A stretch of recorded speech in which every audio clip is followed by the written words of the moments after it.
America के राष्ट्रपति Donald Trump ने एक बार फिर से भारत को झटका दिया। इस बार ट्रंप ने ईरान के चाबार पोर्ट को प्रतिबंधों से मिली छूट को खत्म कर दिया है। ईरान में स्थित इस पोर्ट का संचालन भारत की सरकारी कंपनी करती है। भारत और ईरान इसे आपसी व्यापार को बढ़ाने के लिए डेवलप कर रहे हैं। अमेरिका द्वारा ये छूट खत्म किए जाने के बाद इस पोर्ट को चलाने वाली कंपनियों और लोगों पर अमेरिका प्रतिबंध लगा सकता है। ये प्रतिबंध 29 सितंबर से लागू होंगे।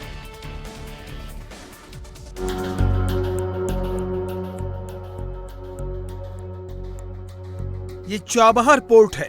ये पोर्ट ईरान के सिस्तान प्रांत में ओमान की खाड़ी पर स्थित है।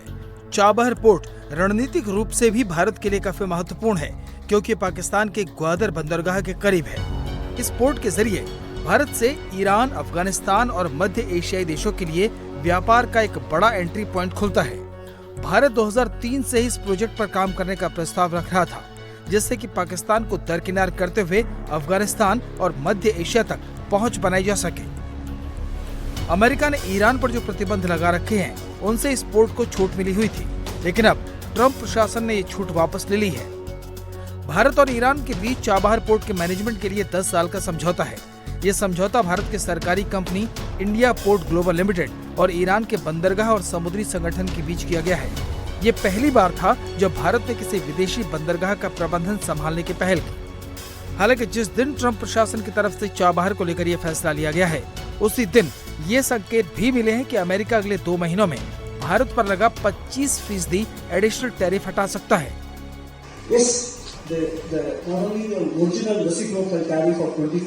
हाँ, हमें न तो 25% के रेसिप्रोकल टैरिफ लगाने की आशंका थी और न ही 25% एडिशनल टैरिफ लगाए जाने का अंदेशा था। मैं अभी भी यही मानता हूँ कि भू राजनीतिक हालात की वजह से दूसरा 25% टैरिफ लगाया गया, लेकिन पिछले कुछ हफ्तों से हुई हलचलों और दूसरी वजहों के आधार पर मैं मानता हूँ कि 30 नवंबर के बाद हमारे ऊपर लगाया गया 25% का एडिशनल टैरिफ हट जाएगा। हालांकि मैं ये बात किसी तथ्य के आधार पर नहीं, बल्कि अपनी इंट्यूशन के आधार पर कह रहा हूँ। मेरा यह बयान किसी ठोस बदलाव के आधार पर नहीं है। ये मेरी उम्मीद है, क्योंकि पिछले कुछ हफ्तों के दौरान जो कुछ हुआ और जिस तरह दोनों देश इस टकराव से आगे बढ़ने की कोशिश कर रहे हैं और एक दूसरे से संपर्क बना रहे हैं, जैसा कि अमेरिका के ट्रेड नेगोशिएटर अभी 2 दिन पहले यहाँ भारत आए थे, उसको देखते हुए मेरा ये विश्वास है कि अगले कुछ महीनों के दौरान एडिशनल टैरिफ के मसले का समाधान हो जाएगा और रेसिप्रोकल टैरिफ का मसला भी हल होने की उम्मीद है।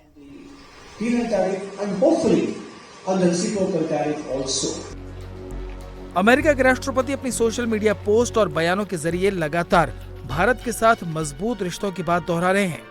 ट्रंप ने लंदन में ब्रिटिश प्राइम मिनिस्टर कीयर स्टारमर के साथ प्रेस कॉन्फ्रेंस में कहा कि भारत से उनके बहुत अच्छे रिश्ते हैं और मोदी उनके बहुत अच्छे दोस्त हैं। I'm very close to India. I'm very close to the Prime Minister of India. I spoke to him the other day, wished him a happy birthday. We have a very good relationship. He put out a beautiful statement too.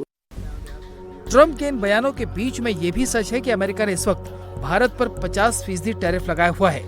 एक दिन पहले भारत का नाम drug तस्करी करने वाले देशों के लिस्ट में भी डाल दिया और अब चाबहार पोर्ट पर मिली छूट को खत्म कर ट्रंप प्रशासन भारत को झटके पर झटके दे रहा है। और वक्फ कानून के खिलाफ एक बार फिर से मुस्लिम संगठन सड़क पर उतरने के लिए तैयारी कर रहे हैं। सुप्रीम कोर्ट के फैसले के बाद मुस्लिम संगठनों ने ऐलान किया है कि वो अब कानून के खिलाफ सड़कों पर आंदोलन करेंगे।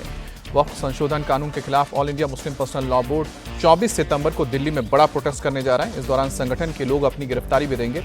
24 सितंबर को होने वाले प्रोटेस्ट से पहले आज जुमे की नमाज के बाद मस्जिदों से वक्फ संशोधन कानून के बारे में मुस्लिमों को जागरूक किया जाएगा। वक्फ की संपत्ति को बचाने के लिए दुआ की जाएगी और मुस्लिम संगठनों का कहना है कि वक्फ संशोधन अधिनियम पर सुप्रीम कोर्ट का अंतरिम आदेश भी वक्फ संपत्तियों की सुरक्षा नहीं कर पाएगा। ये कानून अतिक्रमणकारियों को लाभ पहुंचाएगा। वक्फ भूमि पर विकास कार्य रुक जाएगा। कलेक्टर के पास अभी भी सर्वेक्षण करने का अधिकार है और गैर मुस्लिम की नियुक्ति अभी बरकरार है, जिससे वो शुरू से विरोध कर रहे हैं। और बिहार विधानसभा चुनाव से पहले जनसुराज के नेता प्रशांत किशोर और बीजेपी नेता संजय जायसवाल में जुबानी जंग तेज हो गई है।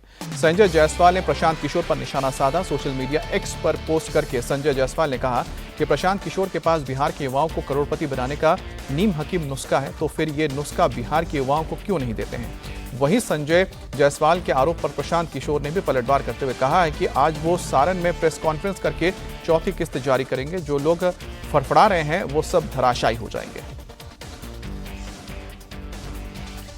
हर व्यक्ति के आपको पहले बोल दिए है, जो फड़फड़ा रहा है उसको फड़फड़ाने दीजिए। प्रेस कॉन्फ्रेंस है, प्रेस कॉन्फ्रेंस होगा, चौथा किस्त जारी होगा, इस सब धाराशायी होकर गिर जाएंगे एक बार। आरजेडी नेता तेजस्वी यादव की बिहार अधिकार यात्रा का आज चौथा दिन है। वहीं यात्रा के तीसरे दिन तेजस्वी के टारगेट पर मुख्यमंत्री नीतीश कुमार रहे।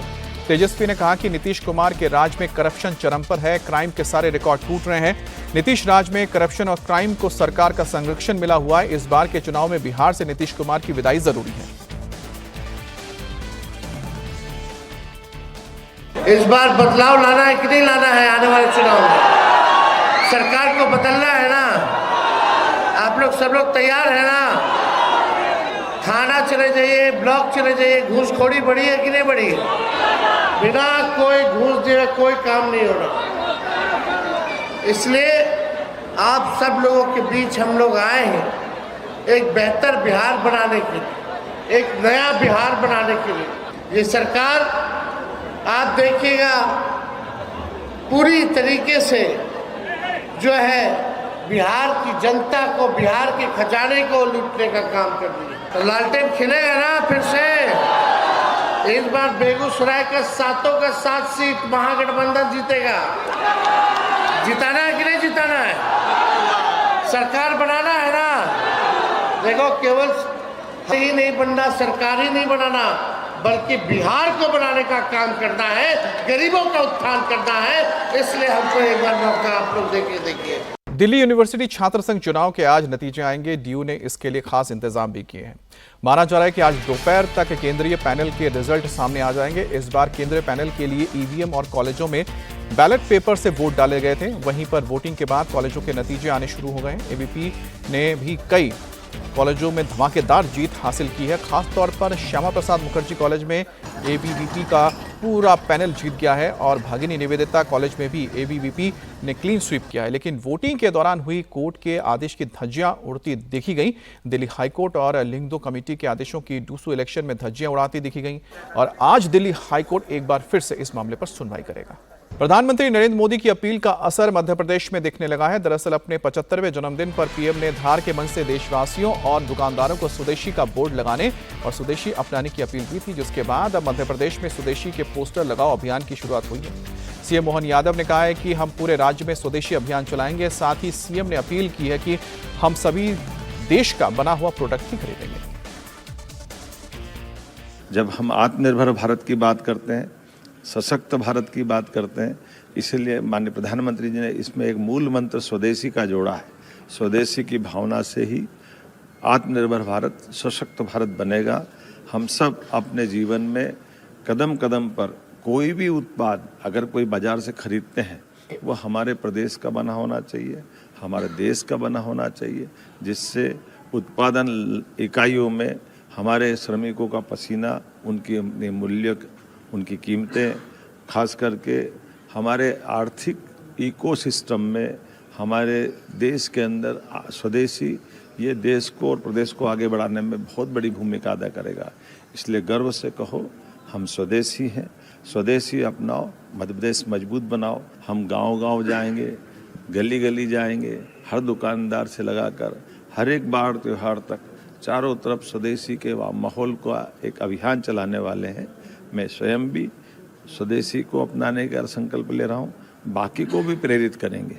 आइए हम अपने जीवन में उसका उपयोग करें तो उसका स्वदेशी होना हम सबके लिए बेहतर होगा। कर्नाटक के दशहरा समारोह पर विवाद बढ़ता जा रहा है। दरअसल बुकर विजेता भानु मुश्ताक को मुख्य अतिथि बनाने के फैसले के खिलाफ सुप्रीम कोर्ट में याचिका दाखिल की गई है, जिस पर आज सुप्रीम कोर्ट में सुनवाई होगी। आपको बता दें कि कर्नाटक सरकार ने बुकर विजेता भानु मुश्ताक को मैसूर के चामुंडी मंदिर में होने वाले दशहरा उद्घाटन के लिए मुख्य अतिथि बनाया है, जिसके फैसले के खिलाफ याचिका दायर की गई है और दलील दी गई है कि गैर हिंदू शख्स मंदिर में पूजा और मंत्रोच्चार नहीं कर सकता है। हालांकि सरकार का पक्ष है कि कोई निजी धार्मिक आयोजन नहीं है, बल्कि राज्य का सार्वजनिक कार्यक्रम है।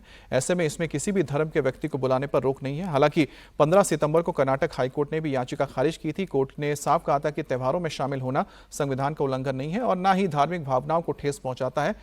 हाईकोर्ट ने माना था कि बानू मुश्ताक सिर्फ लेखक ही नहीं बल्कि वकील और सामाजिक कार्यकर्ता भी हैं। सरकार पहले भी कई कार्यक्रमों में उन्हें बुलाती रही है।